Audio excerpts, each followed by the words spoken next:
S'agit-il d'un linceul ou d'un suaire? Les deux mots sont équivalents.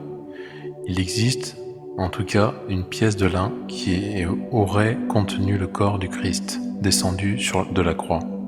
Qu'en disent les évangiles? Que sait-on de son histoire? Quelle est l'influence sur l'iconographie? Quelle a été l'attitude des papes à son égard? Comment se passent les obstentions publiques?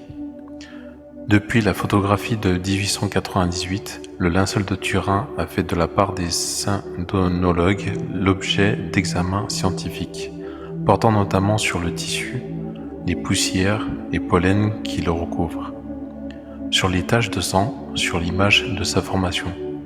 En fin de compte, peut-on aboutir à une identification de l'homme du linceul avec le Christ? Une imposante biographie importante, les réponses ou les tentatives de réponse à toutes les questions. Le linceul, sa définition nous indique qu'il s'agit d'une pièce de toile dans laquelle on ensevelit un mort. Ce mot connu depuis le XIe siècle désignait jusqu'au XVIIe siècle un drap de lit. Il s'agit étymologiquement d'une pièce tissée en lin ou linge. On retrouve le mot même au tissu au sujet du linceul du Christ dans le texte latin, les évangiles sous les formes lintum et letemen, auquel s'ajoute le mot syndon, qui désigne aussi un tissu de lin. Mais le latin syndon et le grec syndon s'appliquent plus particulièrement à des toiles fines. Ces mots se retrouvent dans l'italien sindon, et dans le vieux français sidoin, utilisé par Robert de Clary au début du XIIIe siècle. Le mot grec autoné désigne aussi une fine toile de lin. Son diminutif autonia, qui utilise Saint Jean, introduit une idée de taille réduite, petits morceaux, ou légèreté voile.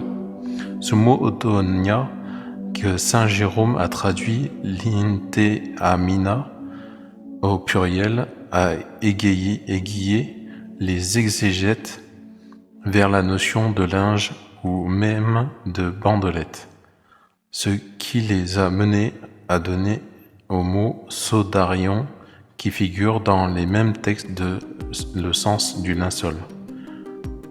C'est à cette interprétation que nous devons l'utilisation du mot suaire dans le sens de linceul, alors que son véritable sens est très différent.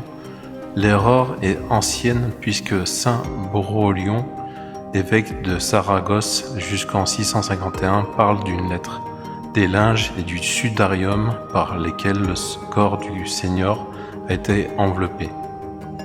Peu après, à la fin du XVIIe siècle, un évêque de Gaule, Arculf, parle d'un sudarium ou linteamen, d'ailleurs différent de notre linceul.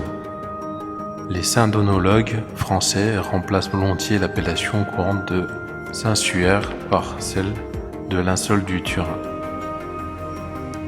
De même, les Italiens préfèrent syndon à sudario et les Espagnols sabana drap à sudario qui s'apparente à sudar, suor. Les Espagnols disposent aussi de mortaja qui se rapporte à la mort. Les anglophones, pour leur part, utilisent trud, du verbe trud enveloppé, et les Allemands, qui possèdent le mot Weißzung, au sens propre lingerie de Weiss, blanc, parlent volontiers du turinaire gabre tuch, de grappe, tombe et tuch, drap. En néerlandais, on dit likspad, linge, wed, pour le cadavre, lich. Le linceul de Turin est une pièce de lin tissé en sergé à chevron. Il mesure 436 cm de long sur 110 de large, un peu plus depuis le retrait de la doublure qui le contractait légèrement. Le côté face montrait des taches de sang et de brûlure, mais aussi une image formée d'une double silhouette humaine. L'image de cet homme est très flou, sans ton contour, impossible à recopier fidèlement. De très près, on ne la distingue même pas. Le dessus des pieds ne s'est pas imprimé sur le tissu.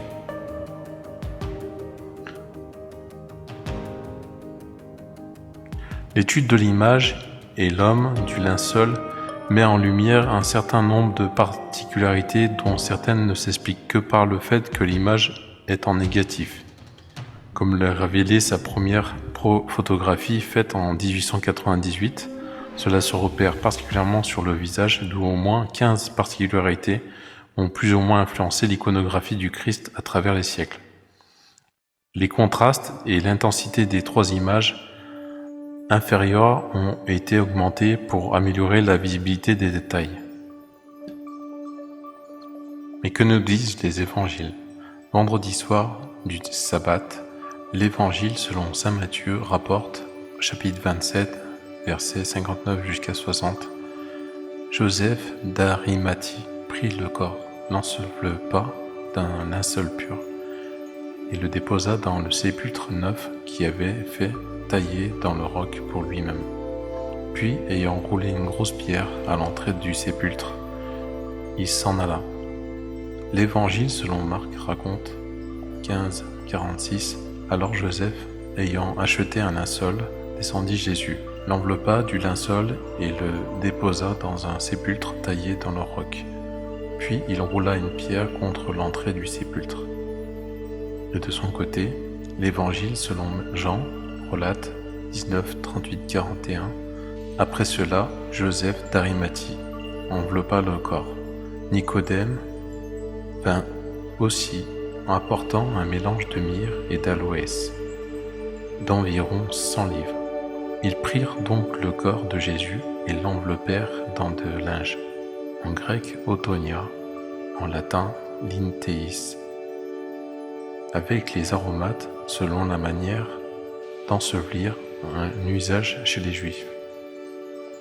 Dimanche matin, l'évangile selon saint Luc décrit 24, 12, Pierre se leva, courut au sépulcre et s'étant penché, il vit les linges, en grec autonia, en latin linteamina, étendus là seul. On observe que saint Luc avait utilisé lors de l'ensevelissement 23-53 le mot linceul, en grec syndoni, en latin syndone. Il y a donc équivalence entre syndone et autonia. Le passage de saint Jean, qui se trouve à l'origine de la confusion entre linceul et suaire, Jean 20, 6, 7, est classiquement traduit Simon-Pierre vit les linges, en grec autonia, en latin linteamina. La appela et le suaire, grec sudarion, latin sudarium, qui couvrait la tête de Jésus, non pas à plat avec les linges, mais à part, roulé en un autre endroit. Or, le mot linge désigne certainement, on l'a vu, le linceul, et le suaire est un grand mouchoir, utilisé comme mentonnière.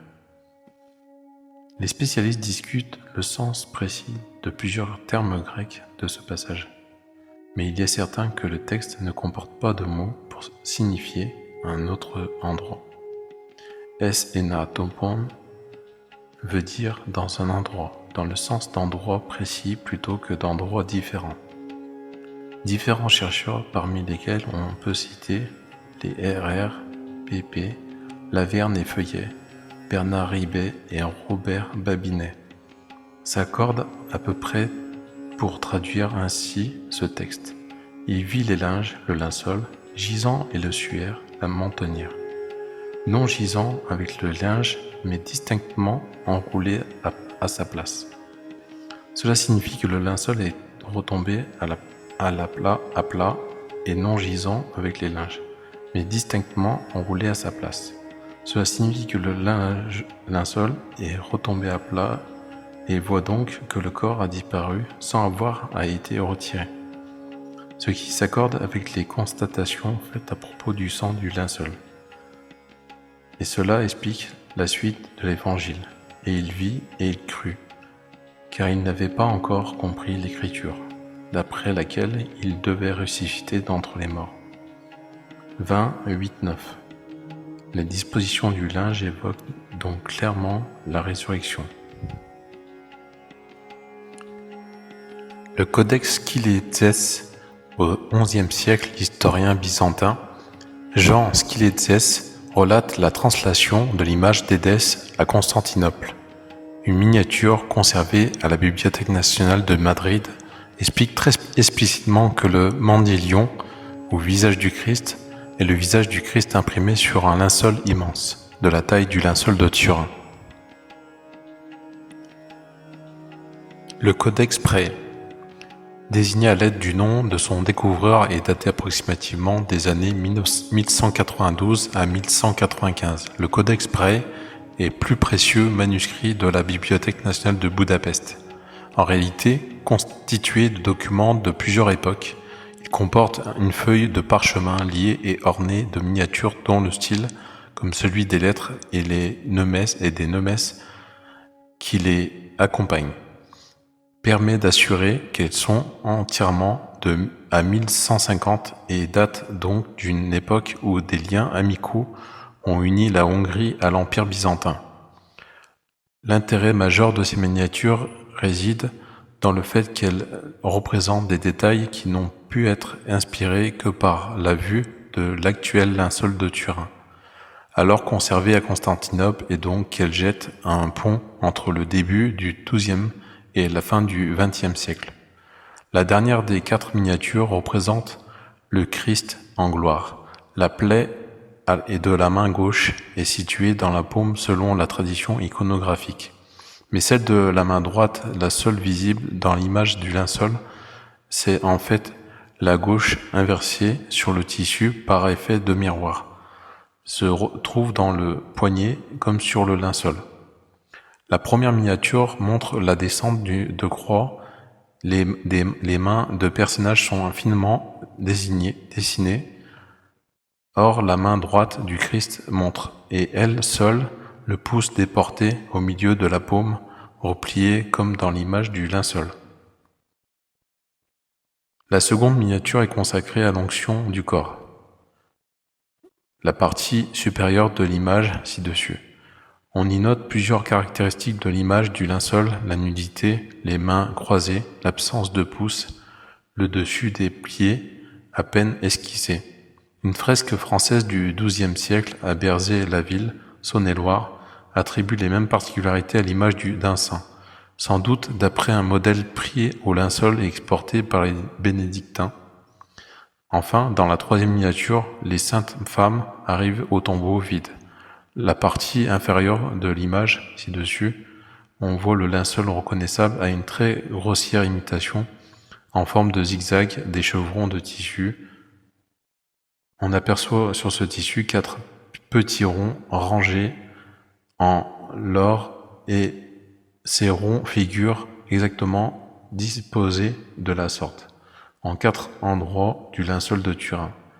Il s'agit de brûlures produites à une époque inconnue, probablement par la chute de grains d'encens sur le linge plié en 4.